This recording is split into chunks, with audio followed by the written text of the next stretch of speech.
Sand scorched the flats of my feet that early afternoon. Sweat pooled behind my knees, slicking every fold of my skin, greasing every crease, trickling down my nape to kiss my collarbones. My legs were like butter on hot iron, slippery and sizzling, and nothing stayed in place but the cheap fabric that clung to my swollen, heat-smoked breasts.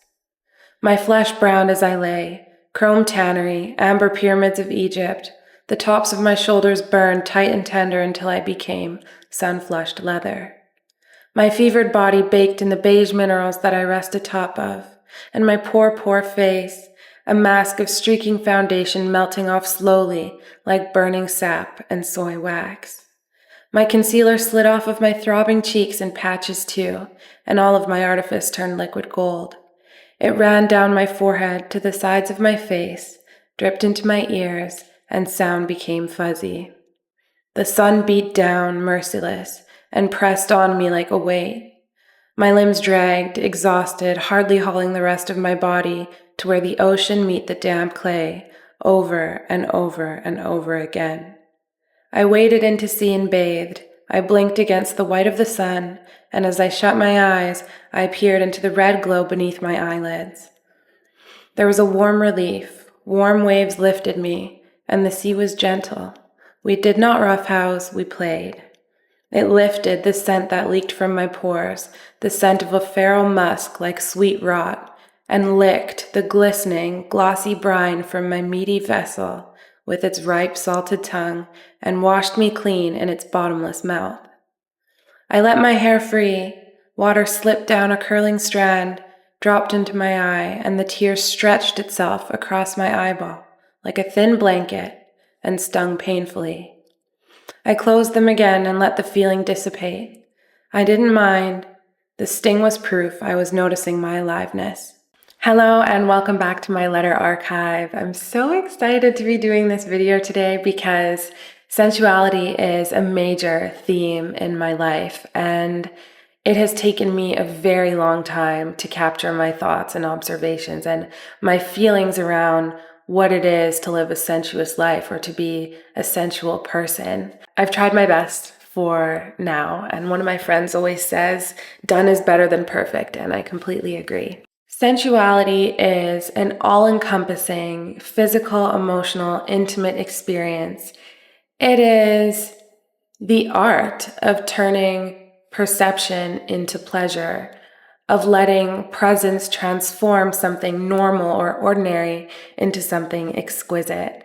It is a way of being and a way of life, something that you practice, not perform, and a way of living your life fully through your senses. So taste, touch, sound, sight, and scent. Sensuality is perhaps one of the most accessible joys of being alive, especially because you can cultivate it or experience it without anyone else. You can experience it entirely alone and platonically. And in a culture that is so saturated with sexual imagery, sexual advertising, and marketing, we forget the quieter, slower, more subtle acts of living. Sensuality is not a prelude to sex. It's not foreplay. It's its own language. It's its own experience of presence, of feeling, of perception. And it's one where the body becomes a conduit for truth in physical form. Essentially, living a sensuous life is about tasting life with all your senses. And over time, I feel like living this way has opened me, softened me. I've become extremely self-aware through this process, through this way of being. And like I said, I feel like I experience more moments often of divinity or appreciation or this deep gratitude. Before diving in, I think that it's relevant to make the distinction between sensual and sexual because sometimes they're used interchangeably, but they are not the same thing. Everything that is sexual can also be sensual, but not everything that is sensual is sexual. Sexuality centers very much around attraction and desire, or wanting or needing a need or a desire met. There's lots of layers and considerations that come into play, lots of fantasy in the mind, like power dynamics and taboos and whatever else have you. Sexuality is driven by arousal, but it often uses sensual acts as a gateway. Many things that are sexual are technically sensual when you remove the erotic charge from it. For example, putting on lotion, rubbing lotion into your skin. If someone you are attracted to or you love is doing that to you, it becomes sexual. But when you're just doing it to yourself, or tucking your hair behind your ear, or whatever, there's a million different examples. That is a way of being sensual, just noticing how the sensation feels on your skin.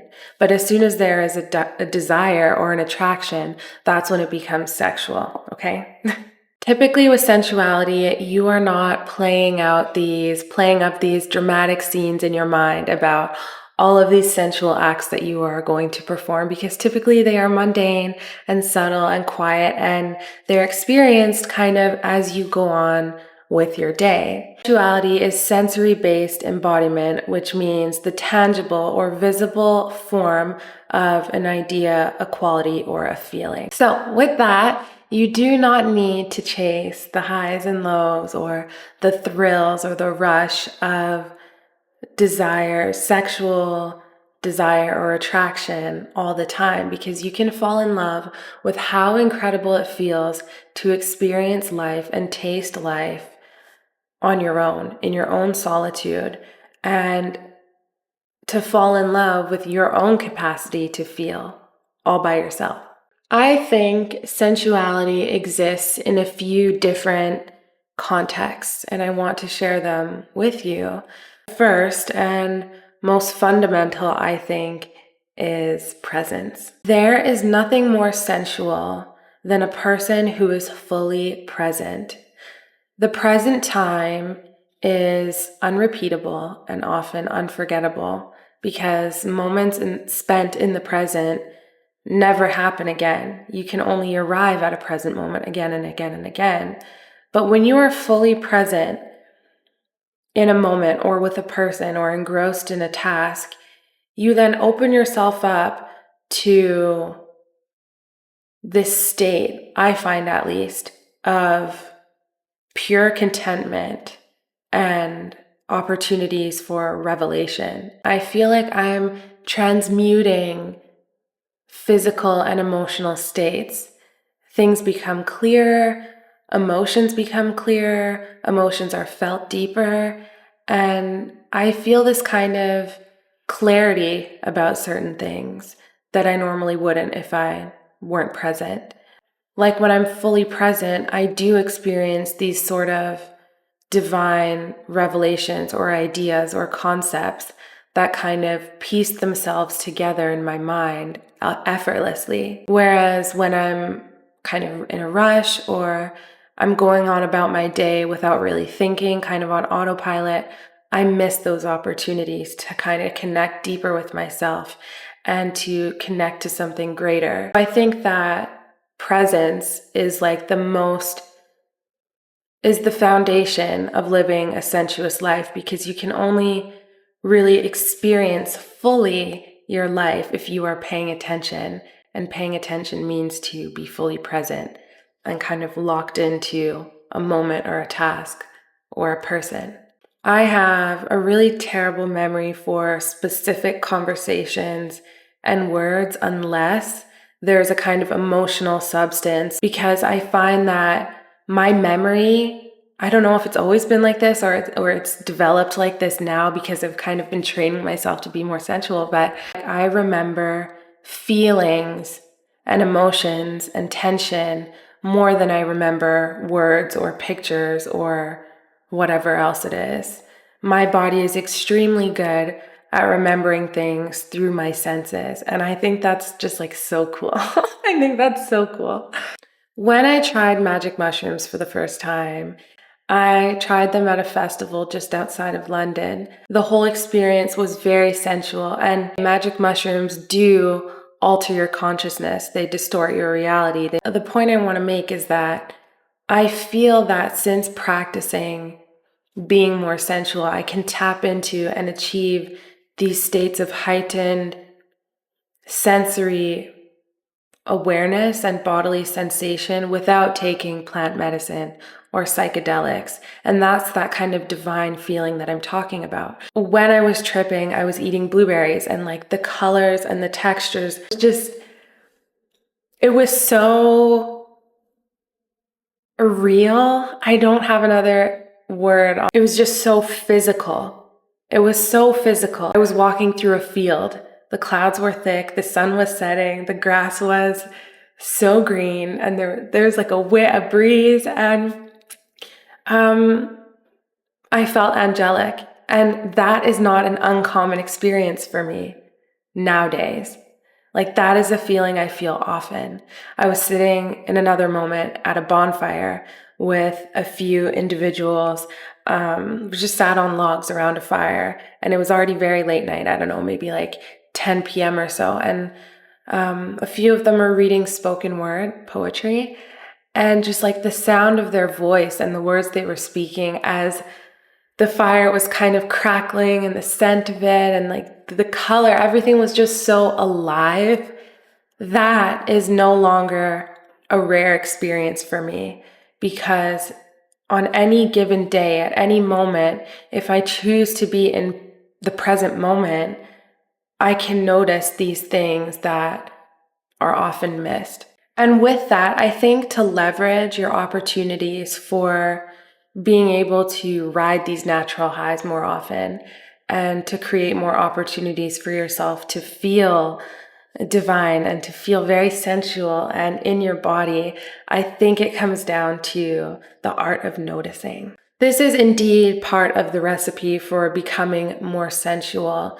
It is to slow down, to recognize when you're going too fast, to take a breath, to breathe, to relax your body, and to go slower. I have an instinct of fighting, not like with people, but like when it comes, like in terms of like the fight, flight, fight, freeze. I'm definitely a fighter. I like to fix and control. I like to quickly come up with solutions.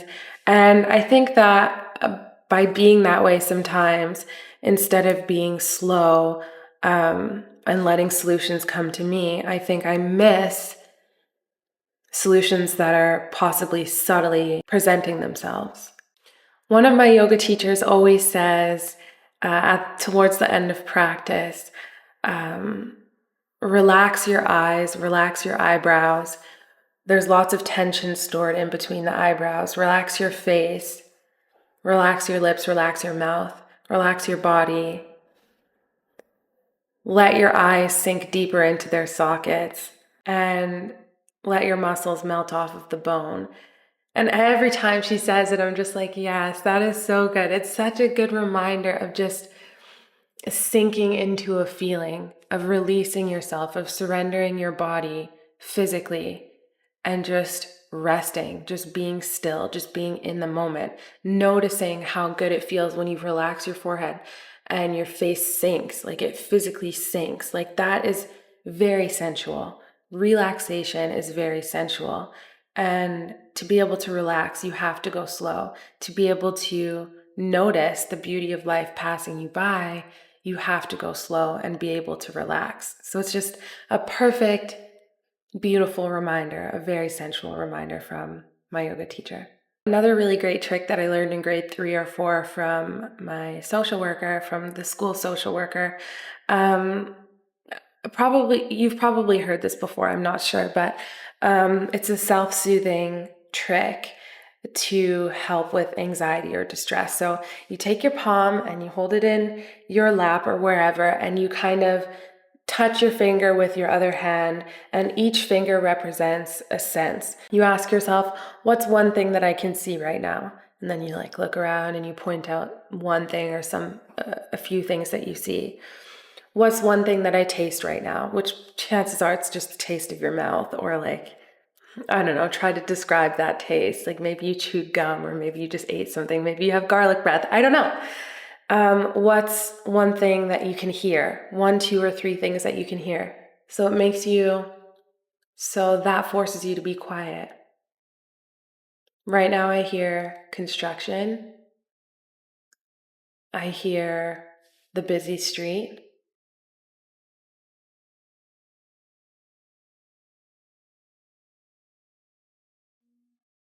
And that's about it. What's one thing that you can smell? I can smell my perfume, and I can smell my hair being burnt from my curling iron. So you get the point. It's just something to help you ground yourself again in your body and help you feel alive again when anxiety has taken your mind everywhere else but the present moment. You can also live a very sensual life by practicing paying attention while doing mundane rituals like making coffee or tea, or brushing your teeth, or again putting on lotion, or dressing yourself, or walking barefoot outside and feeling the soil or the grass on your feet, just paying attention to how all of these things make you feel. Sometimes I get annoyed when I hear people say repeatedly that their life is boring, because I know for a fact their life is not boring. It's just them and their perspective on their life. Because if they reframed it and learned to have more fun with themselves, learned how to imagine or fantasize, or learned how to be present in a task, life becomes more fun. In a way, we kind of have to become like children again. Children are very fascinated with all of the little minuscule, tiny, tiny things around them. They are fascinated with literally anything in their sightline. I've been a nanny for going on 3 years, so I've seen the way children operate, and it's actually extremely inspiring the way they pick things up and the way they learn through their senses. That is called sensorial development, where they're squishing things in their hand, they're smearing things on the wall, they're throwing things, they're they're making a mess. Sometimes you have to make a mess too. They can get so engrossed in something that they're doing because they're learning from it, and it's interesting to them. So I think we can all take something from that as well. Sensuality grounds us in feeling, not just sensation, as I have been talking about so far, but emotion as a physical truth too. Sensuous people honor their body's emotional landscape, and sometimes, as much of a superpower as it is to be emotional, it's also extremely tough. The weight of emotion can be just as remarkable as it can be depressing. Things become emotional when external stimulation becomes full connection. Coming back to my reference on revelation, when you are sensual, you allow yourself to be moved, to be vulnerable, to be unraveled, and to be opened up. It is a surrender to a moment's power to help you recognize something of more value deep inside, like feelings of nostalgia, longing, grief, hurt, tenderness. The frost on my eyelashes in the thick of a northern winter makes me ache for summers long gone. The smell of an old book can open a creaky door back to my childhood bedroom. The sound of someone's voice late at night can feel like a sense of home, reminding me of my parents. A lyric I heard the other day in the car from Zach Bryan's November Air goes, "Memory, memory gives warmth to right here." I feel like that's so good. Memory gives warmth to right here, meaning a memory can reopen you up to something you miss, something of more value deep inside. Memory pulls you back into something that you care about. And I just feel like that's so good. Emotional sensuality is a rebellion against the impulse to numb out, to put up a wall, to shut people out, to shut feelings out, and to not experience yourself. It insists that feeling deeply, even when it hurts, is a form of aliveness. It is what makes a moment memorable. Again, we might forget the facts, but we never forget the shiver in the spine, the catch in the throat, or the tear that fell. We never forget how things make us feel in our body from our senses. Intimacy is one of my favorite things, and it is also at the heart of presence, which is the foundation of sensuality. Sensual intimacy is not always erotic, but it always involves devotion. It is a kind of willingness to witness and to be witnessed. There is a sweet attentiveness to watching someone sleep or listening to them breathe or trying to read their mood.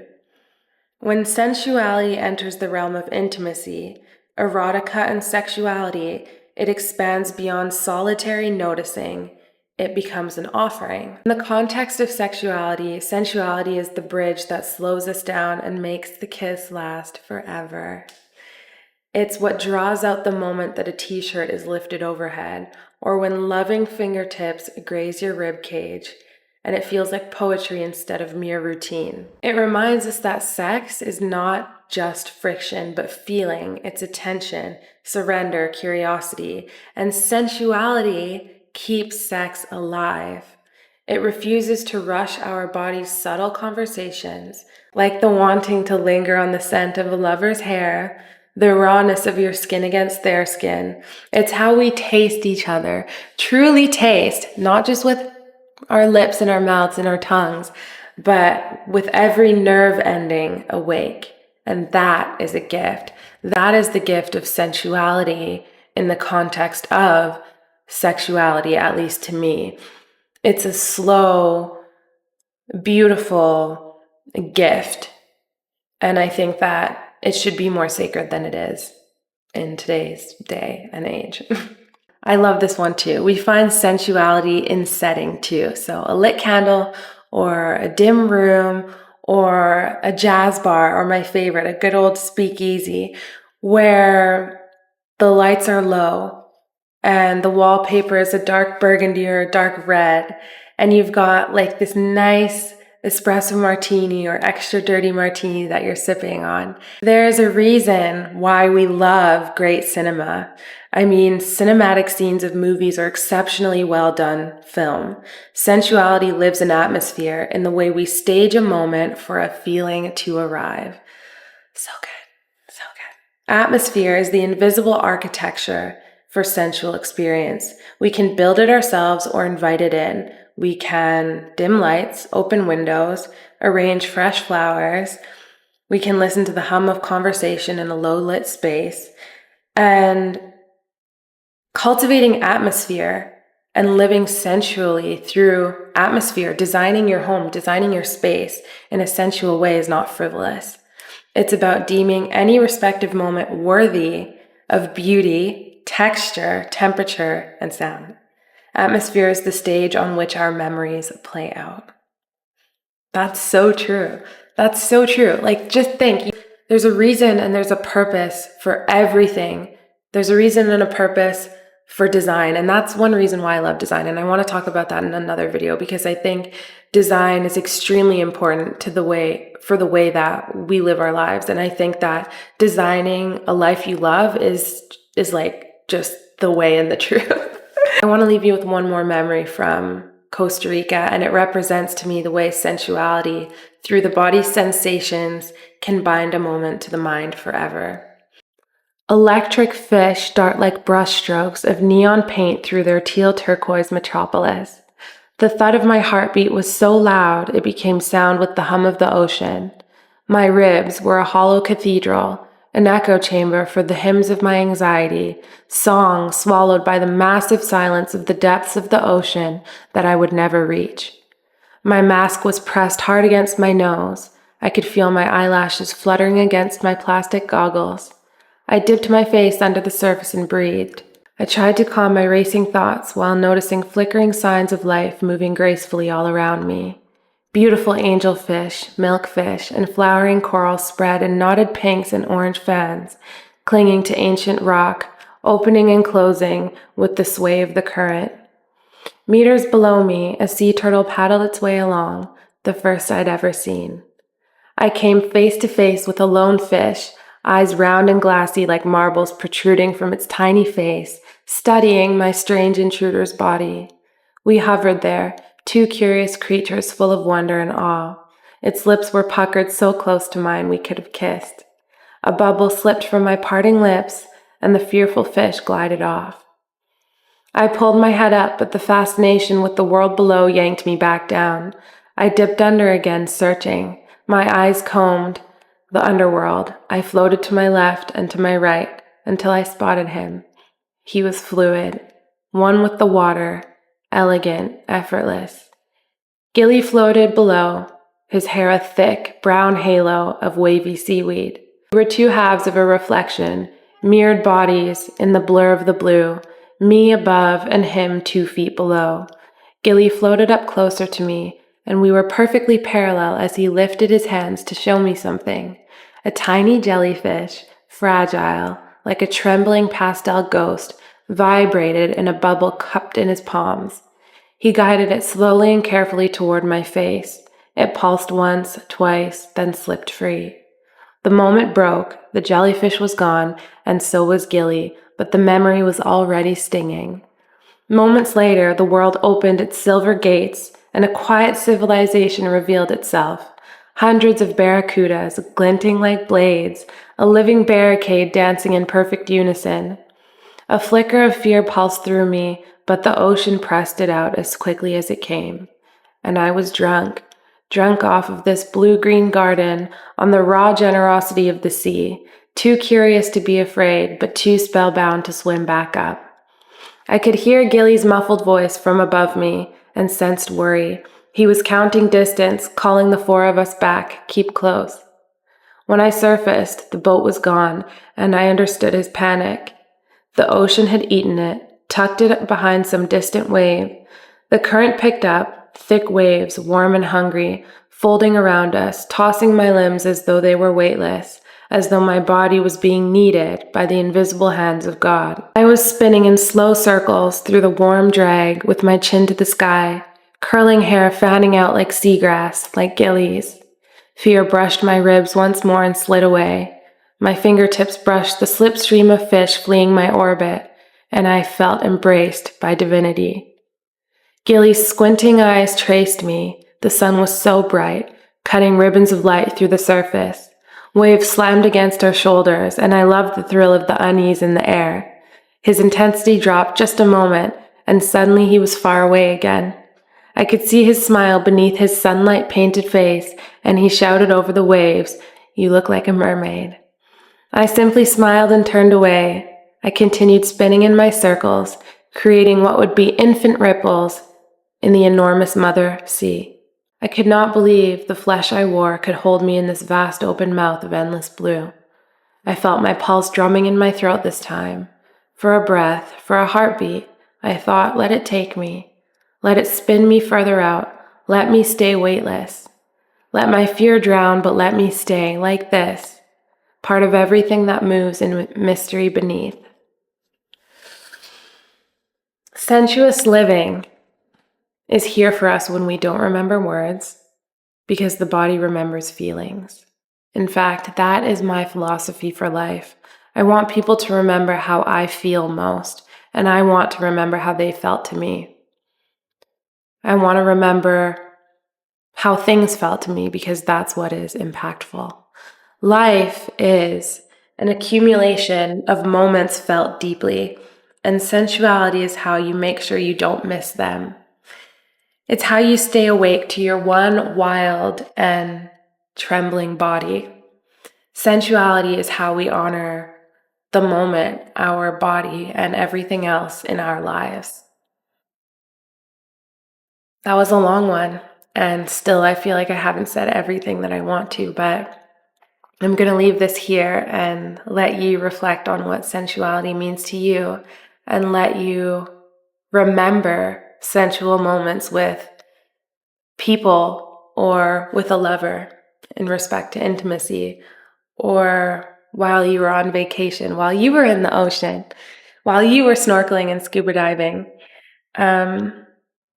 And I want you to think about your mundane rituals and try to practice being more sensual every day, and try to bring the divine down into your own body and love your body, embrace your body. If anything that I've said resonates with you or sits with you, please give me a thumbs up. Please give me a thumbs up and subscribe. And sorry, I don't know why, it's just like so funny to say this. And share with someone that you love. I love you. Until next time.